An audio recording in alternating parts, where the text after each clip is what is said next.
प्रणाम मित्रों।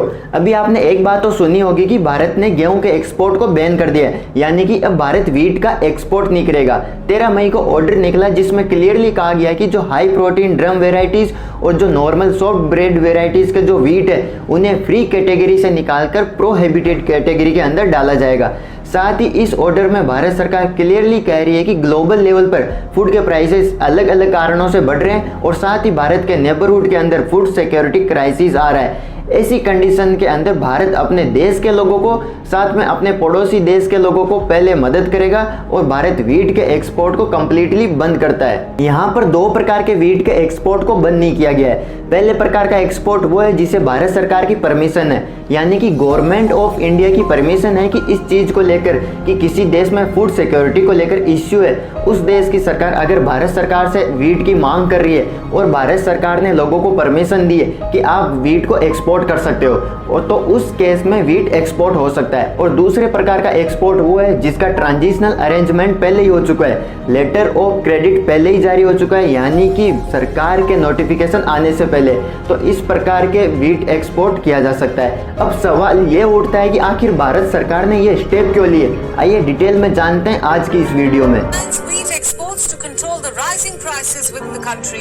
However, the government said that it would still allow exports backed by already issued. The biggest exporters of wheat in the world, they make up 30% of total wheat sales.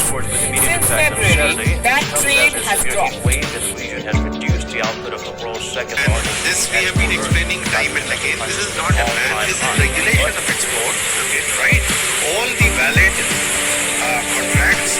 India on Saturday has banned wheat exports with immediate effect as part of measures to control rice domestic prices according to official notification. Wheat के export को रोकने का एक बहुत बड़ा कारण यह था कि भारत के अंदर महंगाई लगातार बढ़ रही है।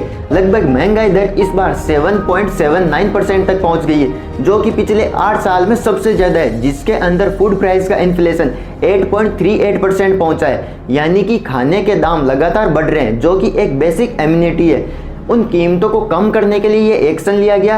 अब पहले ये समझते हैं कि आखिर ये प्राइस बढ़ क्यों रही है। तो अगर मैं पूरे विश्व के अंदर गेहूं की बात करूं तो व्हीट का 28% तक का एक्सपोर्ट रसिया और यूक्रेन करते थे। अब ये दोनों देश वॉर में चले गए, जिसके कारण से ग्लोबल लेवल पर जो व्हीट की सप्लाई है वो कम हो गई। ऐसी कंडीशन के अंदर भारत में व्हीट की प्राइस लगातार बढ़ रही थी, यहाँ तक कि इंटरनेशनल मार्केट के अंदर भारत के व्हीट की रिक्वायरमेंट लगातार बढ़ रही थी। जब भारत के व्हीट की डिमांड बढ़ रही थी और दाम बढ़ रहे थे तो भारत का व्हीट 27,000 रुपये प्रति टन पर बिक रहा था, जो कि भारत के अंदर जो MSP दी जा रही है 20,150 रुपये उससे भी ज़्यादा था, जिसके कारण भारत के अंदर से एक्सपोर्ट बहुत ज़्यादा मात्रा में हो रहा था, जिसकी वजह से फ्यूचर में ऐसी कंडीशन दिख रही थी कि हो सकता है कि भारत के अंदर व्हीट की शॉर्टेज हो जाए। इस बार क्या हुआ है कि व्हीट के प्रोडक्शन के अंदर गड़बड़ी देखने को मिली थी। हुआ यह था कि मिड फरवरी के दौरान मिनिस्ट्री ऑफ एग्रीकल्चर ने जो व्हीट के प्रोडक्शन का एस्टिमेशन बताया था वो था 111.32 मिलियन टन का, जो कि पिछली बार के मुकाबले ज़्यादा था।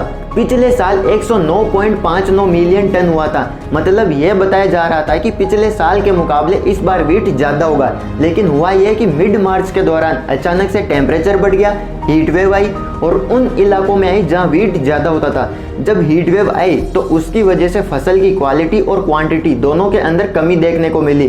अब मिड मार्च वो महीना होता है जिसके अंदर मध्य प्रदेश में हार्वेस्टिंग शुरू हो जाती है। ऐसी कंडीशन में मध्य प्रदेश में यह पता लगा कि व्हीट का प्रोडक्शन 15 से 20% कम है, यानी कि इंटरनेशनल मार्केट के अंदर व्हीट की कमी होने से इंडिया से व्हीट बाहर जा रहा था।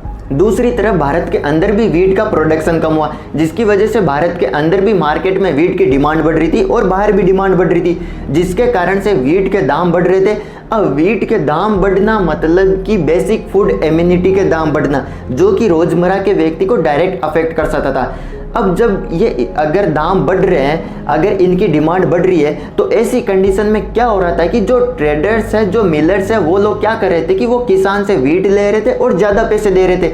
अब ज़्यादा पैसे देकर वीट लेकर उसे स्टॉक करने लग गए, होल्ड करने लग गए और छिपा कर रखने लग गए, जिसके कारण मार्केट में वीट और कम देखने को मिल गया। अब भारत सरकार के पास पहले से प्रोक्योरमेंट के रूप में कुछ वीट रहता है, पहले से कुछ स्टॉक रहता है और भारत जो है वो और स्टॉक लेता है और प्रोक्योरमेंट करता है। अब यहाँ पर मेरी बात को थोड़ा फील करना कि जब इंटरनेशनल मार्केट में वीट एक्सपोर्ट हो रहा है और इधर नॉर्मल मार्केट में भी डिमांड ज़्यादा है, एमएसपी से ज़्यादा रेट में वीट जो है वो मार्केट के अंदर बिक रहा है, तो जो किसान है वो एमएसपी के अंदर वीट बेचेगा या नॉर्मल ट्रेडर को वीट बेचेगा? सीधी सी बात है, नॉर्मल ट्रेडर को, जिसके कारण से भारत के अंदर जो प्रोक्योरमेंट है वो बहुत कम हुआ। अब आप यहाँ पर देख सकते हो कि 2008-9 से लेकर अभी का ये प्रोक्योरमेंट सबसे लोवेस्ट देखने को मिल रहा है। यहाँ पर आप एक और डेटा देख सकते हो कि 2005 से लेकर 2021 तक भारत के अंदर स्टॉक के मुकाबले जो वीट है वो ज़्यादा प्रोक्योर किया गया है, लेकिन अभी पहली बार भारत में हुआ है कि जितना स्टॉक था सबसे कम प्रोक्योरमेंट हुआ है। अदरवाइज हमेशा स्टॉक से ज़्यादा प्रोक्योरमेंट होता है, क्योंकि किसानों ने सरकार को वीट नहीं दिया, किसानों ने वीट जो है वो प्राइवेट ट्रेडर्स को दिया है, कई बार होल्डिंग भी हुई जिससे प्रोक्योरमेंट कम हुआ। अब जब प्रोक्योरमेंट कम होगा तो पब्लिक डिस्ट्रीब्यूशन सिस्टम के अंदर वीट कम जाएगा और दूसरी तरफ वीट का प्राइस बढ़ रहा था, जिसके कारण कई एक्सपर्ट्स का कहना है कि भारत के अंदर वीट का क्राइसिस आ सकता है, जिसकी वजह से अभी यह देखने को मिला कि भारत सरकार ने वीट के निर्यात को बंद कर दिया है। अब थोड़ा समझना कि इसकी वजह से आखिर असर क्या होगा कि इंडोनेशिया ने पाम ऑयल को बैन कर दिया था, यहाँ तक कि रसिया और यूक्रेन के वॉर में जाने से सनफ्लावर ऑयल में कमी देखने को मिली। साथ ही कनाडा के अंदर क्रॉप फेलियर की वजह से ऑयल प्राइस इंटरनेशनल मार्केट में पहले से ही बढ़ रहा है, यानी कि इंटरनेशनल मार्केट के अंदर जो फूड प्राइस है वो अपने आप बढ़ेगी क्योंकि फूड ऑयल के दाम बढ़ रहे हैं। अब दूसरी तरफ वीट की सप्लाई वैसे ही कम है और अब भारत के द्वारा एक्सपोर्ट भी बंद है। ये सारी चीज़ें डायरेक्टली इंटरनेशनल मार्केट के अंदर वीट को कम करेगा, जिसकी वजह से इंटरनेशनल मार्केट में वीट के दाम और बढ़ेंगे, जिसके कारण अलग अलग देशों में फूड प्राइस इन्फ्लेशन बढ़ेगा।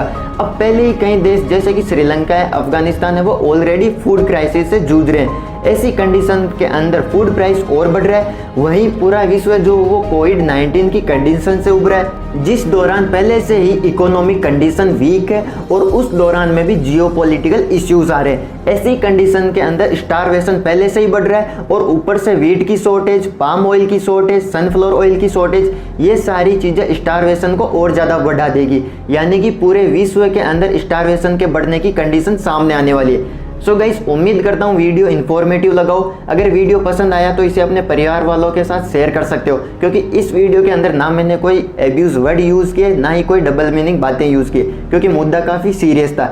ओके गाइस, ख्याल रखिएगा अपना, मिलते हैं नेक्स्ट वीडियो में। अरे सुन, आपने तो पहली गेवा की बोरियां लिया रख ले।